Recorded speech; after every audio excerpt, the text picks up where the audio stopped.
They caught the killer on camera. They just couldn't see the face. A 24-year-old woman leaves for work one Tuesday morning in Orlando, Florida. She never arrives. Her phone goes silent. Her office chair sits empty.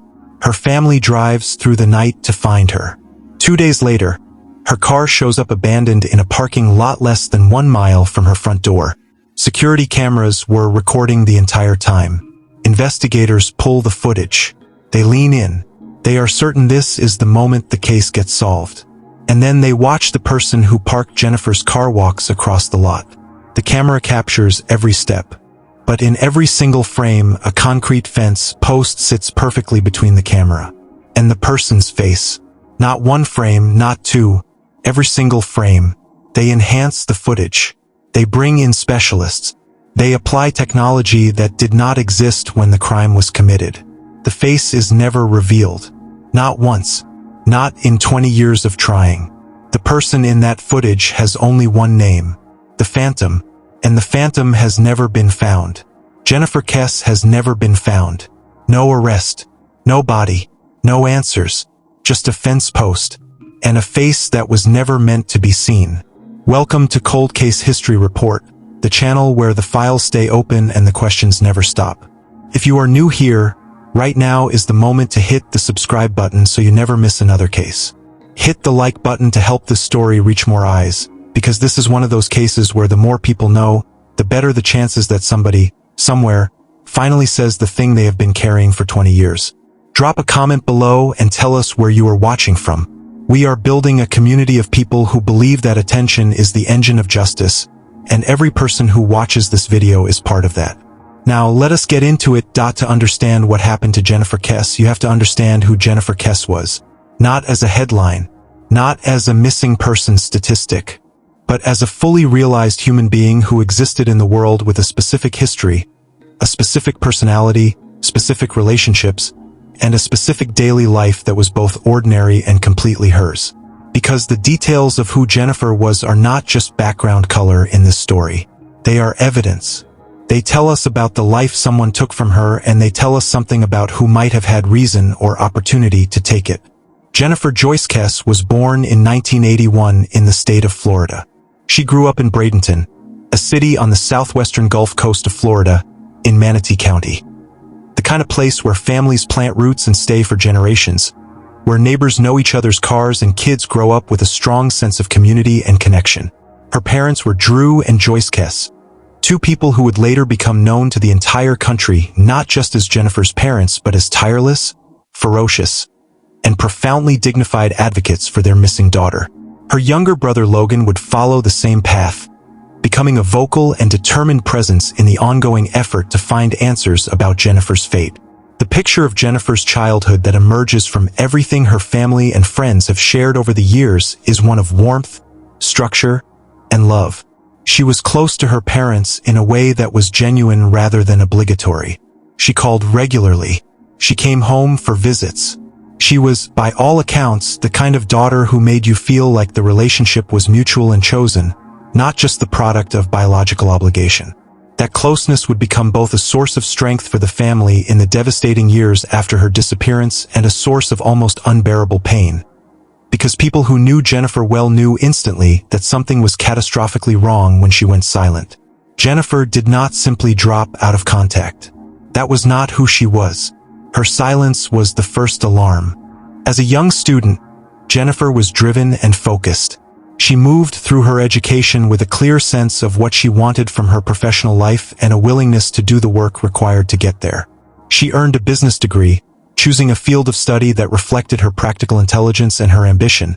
The understanding that the world she wanted to build for herself ran on financial fluency, on the ability to understand markets and transactions and professional relationships.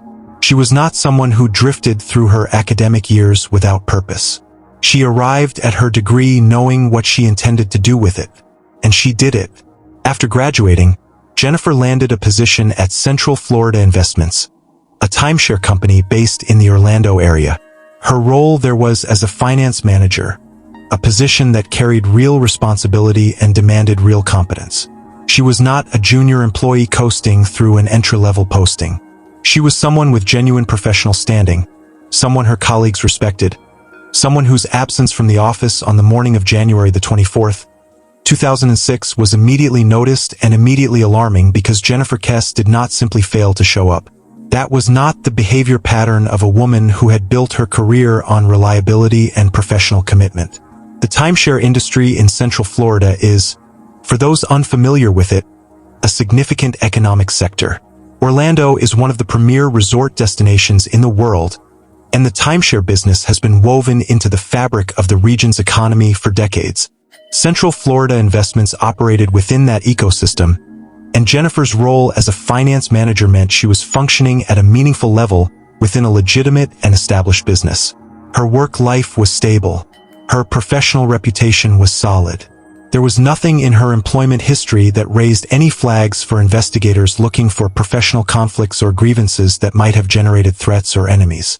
The condominium that Jennifer had purchased, her own home, bought with money she had earned, was located at the Mosaic at Millenia complex in Orlando. This is a detail that sounds, on the surface, like simple biographical background, and it is.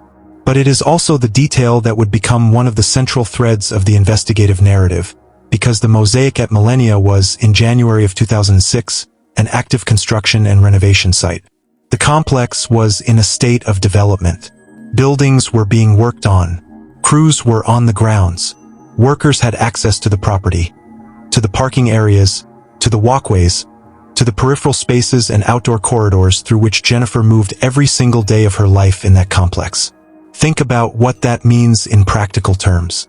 Think about the number of people who cycled through that property on a regular basis during the construction period. Workers showing up at different hours with different levels of access to different parts of the complex, with varying degrees of familiarity with the layout of the grounds and the daily routines of the people who live there. A construction site is, by its nature, a place of flux and of porous borders. People come and go. Faces change.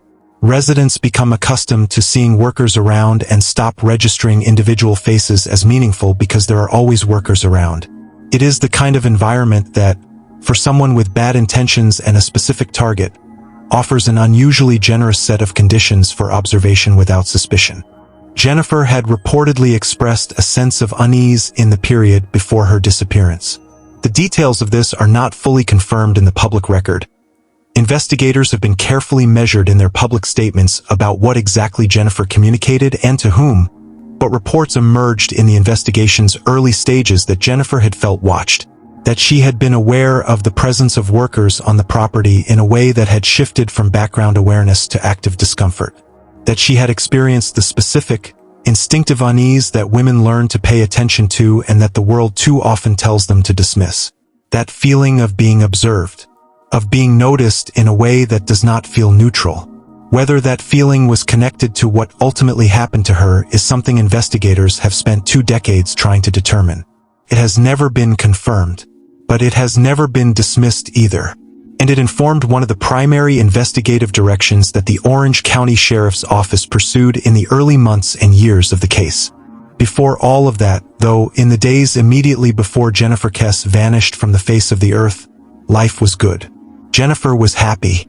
She and her boyfriend Rob Allen had spent the weekend before her disappearance on a trip to Fort Lauderdale. Couples getaway.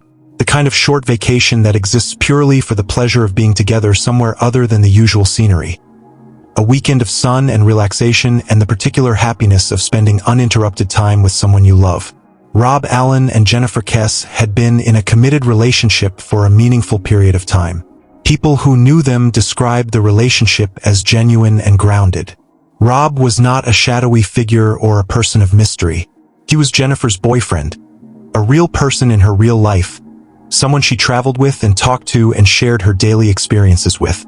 He was among the first people investigators spoke to when Jennifer disappeared, as he would naturally be. He cooperated fully with the investigation. He was ultimately not considered a suspect.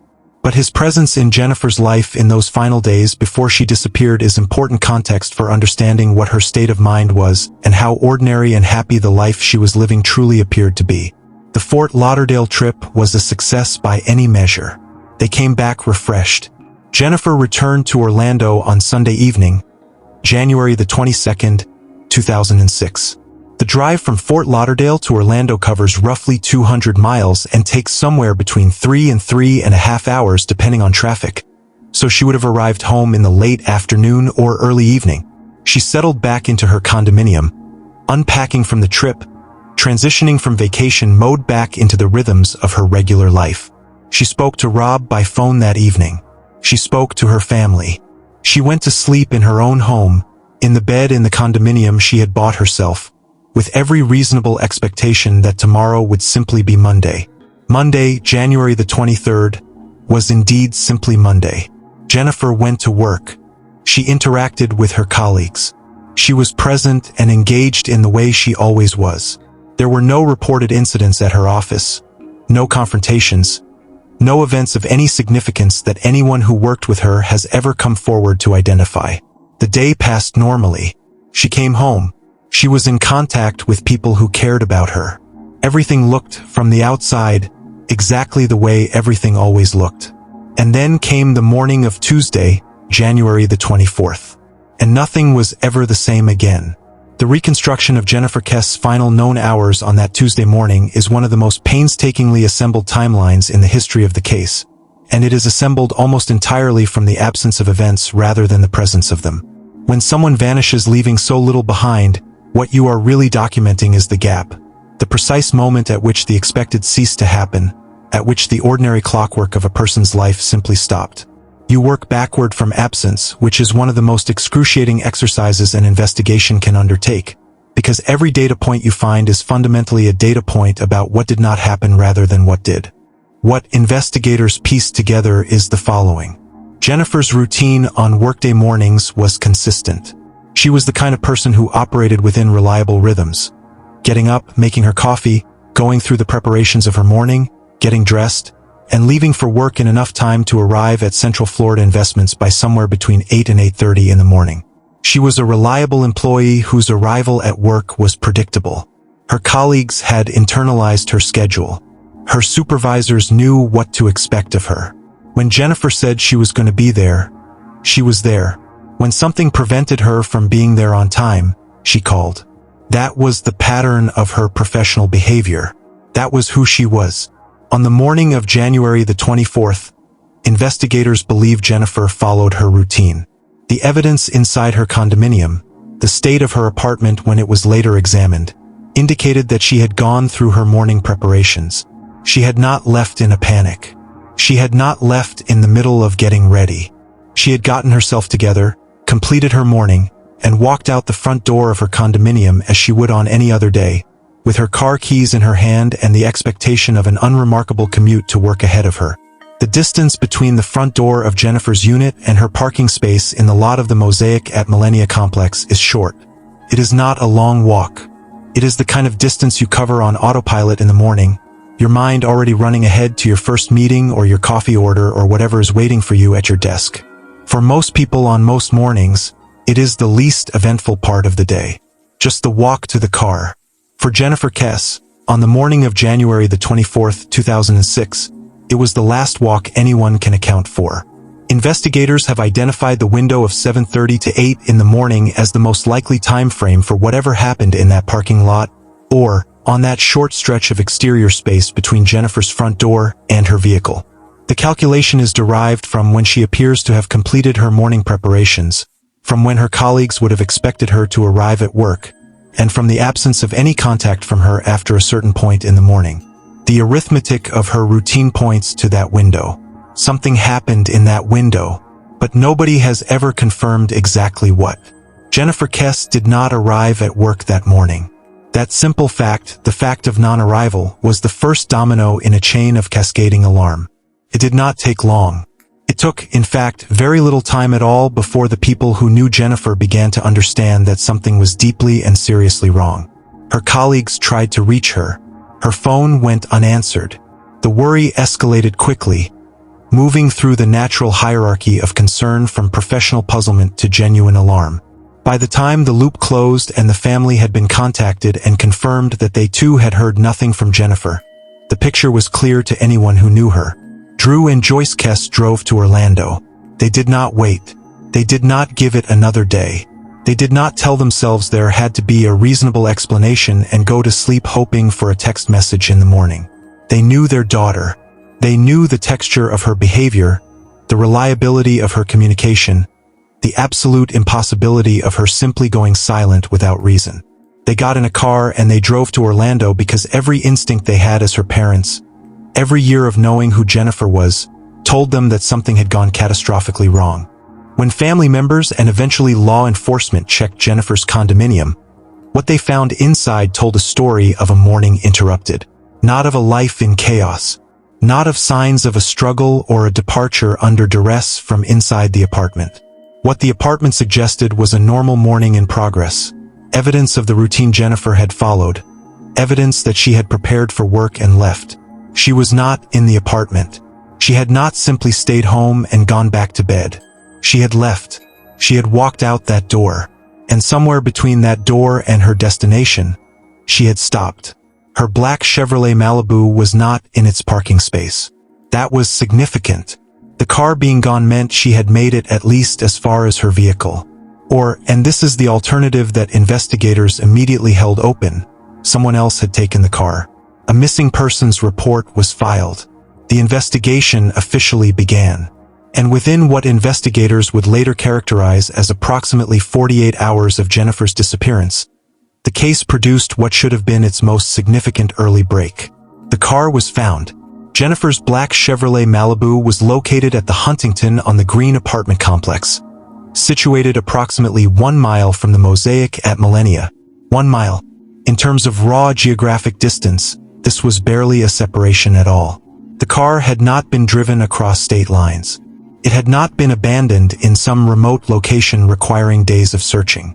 It was sitting in a parking lot less than a mile from where Jennifer had been living, as though whoever left it there had simply wanted to get it out of the immediate vicinity of the Mosaic at Millenia and had not needed or wanted to take it any further. The discovery of the car was significant in multiple ways. First, it told investigators something about the timeline and logistics of whatever had occurred. Someone had driven that car from point A to point B. That someone was not Jennifer because Jennifer had not been heard from, had not appeared anywhere, and was by every available measure not present and not in control of her own movements. Someone else had gotten into Jennifer Kesse's vehicle and driven it to the Huntington on the Green and left it there. That is not a neutral act. That is not something that happens without a reason. Driving a missing woman's car away from the location where she disappeared and parking it in an adjacent complex is either evidence of someone trying to put distance between themselves and a crime scene or evidence of something else entirely. Whatever the reason, it required a decision, a drive, and a departure. And the Huntington on the Green complex had security cameras. This is where the case became extraordinary, because those cameras captured it.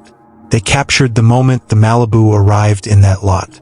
They captured the person who got out of the car. They captured that person walking away from the vehicle and across the parking area. Multiple frames, from multiple angles. Real footage of a real person who was, by any reasonable reading of the situation, directly connected to what had happened to Jennifer Kesse. And in every single frame captured by those cameras, the face of that person was completely hidden. Let that land for a moment. Not partially obscured. Not glimpsed at an angle and then gone. Hidden. In every frame. Consistently, persistently, completely hidden. Not by fog or darkness or camera malfunction, but by the precise alignment of the subject's position with a single physical object in the foreground of the shot. A fence post. A concrete fence post that stood in the field of view of the camera and that, in every image the camera produced of this individual, occupied the exact position in the frame where the person's face would otherwise have been visible. Investigators studied that footage with every tool available to them. They brought in imaging specialists. They applied enhancement technology. They consulted with forensic experts in digital video analysis who spent time with those frames, examining every pixel, trying to find some angle or some methodology that would allow them to see past that fence post or reconstruct what lay behind it. They analyzed gait. They analyzed posture. They analyzed every visible physical characteristic of the individual in the footage, the apparent height, which appeared to fall somewhere between 5 feet 6 inches and 5 feet 8 inches, the body type, which was described as medium build, the clothing, the way the person moved. Someone made a decision, Or perhaps multiple people made a set of decisions over a period of time with calculation and deliberation that ended Jennifer's future on a January morning in a parking lot in Orlando, Florida. Someone has been living with that decision for 20 years. Someone knows more than has ever been said in public. Someone is aware, intimately, specifically aware of what happened to Jennifer Kesse, whether because they were responsible for it or because someone they knew was responsible for it and told them, or because they saw something or heard something that they have never yet reported. 20 years is a long time, long enough for circumstances to change, long enough for the loyalties that might have kept someone silent to erode or dissolve, long enough for the fear that might have kept someone quiet to seem less overwhelming than it once did, long enough for a person carrying the weight of what they know to find that weight has become heavier than whatever was keeping them from speaking. If you are watching this video right now, wherever you are watching from, whoever you are, and you have information about what happened to Jennifer Kesse, the door to speaking has never been more open. The Orange County Sheriff's Office maintains an active tip line for this case and for all cold cases under their jurisdiction. The FBI has been involved in the investigation at various points and remains a resource. Organizations dedicated to missing persons advocacy maintain confidential tip submission mechanisms. Anonymous reporting is available. There is no piece of information too small, no detail too peripheral, no memory too faded to be worth reporting. Investigators are professionals. They know how to evaluate fragmentary information. They know how to protect sources. They know how to take a piece of information that seems disconnected and fit it into a larger picture that it may, when combined with other pieces, finally complete. The fence post is still in that parking lot. Jennifer's family is still waiting. The file is still open. And somewhere in this world, the truth about what happened to Jennifer Joyce Kesse on the morning of January the 24th, 2006, is sitting inside a human mind, waiting to finally come to light. Jennifer Kesse was not a headline. She was not a case number. She was not a set of surveillance stills and grainy footage of a faceless phantom. She was a daughter who called her parents. She was a sister who showed up when it mattered. She was a young woman who had built her life with her own hands and was just getting started. She had a future. She had plans. She had every reason to believe that the week ahead of her was just going to be another week. She deserves answers. Her family deserves answers. And the person who has those answers, whether they are sitting with guilt or sitting with partial knowledge or sitting with something they saw or heard or were told that they have never yet shared with investigators, has been carrying those answers long enough. 20 years is long enough. Before you go anywhere, if this story moved you, if Jennifer's case is one you are going to carry with you, do something about it right now. Hit the like button on this video. Share it with someone who follows true crime. Every share is a new set of eyes, and new eyes are what a case that has gone unseen for too long needs most. Subscribe to Cold Case History Report so you are here every week when we go into the next file. And if you have any information about Jennifer Kesse disappearance, contact the Orange County Sheriff's Office directly. Cases get solved because someone finally said something. Be that person. We are not done with Jennifer's story here at Cold Case History Report, and we will never stop telling it until someone finally provides the answer her family has been waiting 20 years to hear. And before you scroll away, tell us in the comments. If you could ask the Phantom one question, what would it be?